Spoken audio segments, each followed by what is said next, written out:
বলে থাকে, এই কারণে বলে।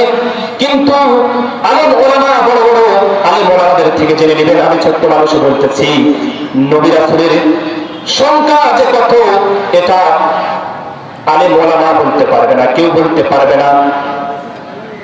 একটা সম্ভাবনা দিয়ে আলেম ওলামারা বলে থাকেন 1 লক্ষ বা 2 লক্ষ চাই বলুক না কেন, এর থেকে বেশি বেশি, অনেক বেশি আল্লাহ পাক রব্বুল আলামিন যুগে যুগে নবী রাসূল প্রেরণ করেছেন। কারণ কারণ কেন কেন কেন আল্লাহ পাক রব্বুল আলামিন এত নবী এত রাসূল কেন প্রেরণ করলেন?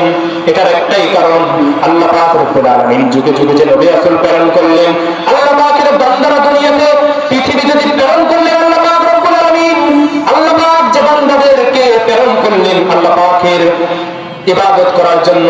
আল্লাহ পাক রব্বুল আলামিন বলতেছেন, ওয়া মা খালাকাতুল জিন্না ওয়াল ইনসা ইল্লা লিয়াবুদুন। আল্লাহ পাক রব্বুল আলামিন সূরা জারিয়াতের 56 নম্বর আয়াতে কারিমা আল্লাহ পাক রব্বুল আলামিন বলে দিচ্ছেন সুন্দরভাবে। কি বলতেছেন? আল্লাহ পাক বলতেছেন, আমি দুনিয়াতে জিন এবং ইনসানকে, জিন মানে তো বোঝেন জিন, ইনসান মানে মানব, ইনসান মানে মানব, মানব মানুষ। আল্লাহ পাক রব্বুল আলামিন জিন এবং ইনসানকে প্রেরণ করেছেন, মানুষকে প্রেরণ করেছেন কি করার কারণে? আল্লাহ পাকের ইবাদত, দাসত্ব, গোলামি করার জন্য, এছাড়া কোনো কারো গোলামি করার জন্য পাঠাই নাই। কিন্তু এত পর্যন্ত কি করলো?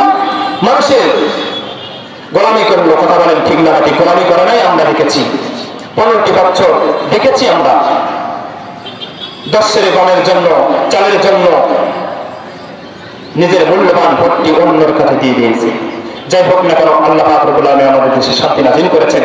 আল্লাহ পাক রব্বুল আলামিন এই কারণেই যে মানব জাতিকে মানুষগুলো যেন পথভ্রষ্টের মধ্যে যেন না যায়, মানুষগুলো যেন বিচ্ছেদের মধ্যে যেন না যায়, মানুষগুলো যেন ইমানদার থেকে যেন বেঈমান না হয়ে যেতে পারে, এই কারণে আল্লাহ পাক রব্বুল আলামিন মানব জাতির জন্য, মানুষের কল্যাণের জন্য, মানুষকে সঠিক পথে পথ চলার জন্য আল্লাহ পাক রব্বুল আলামিন একটা করে রাহবার প্রেরণ করেছেন। আর এই রাহবারগুলো হলো নবী এবং রাসূল। আমাদের জন্য একজন নবী এসেছিল কিনা?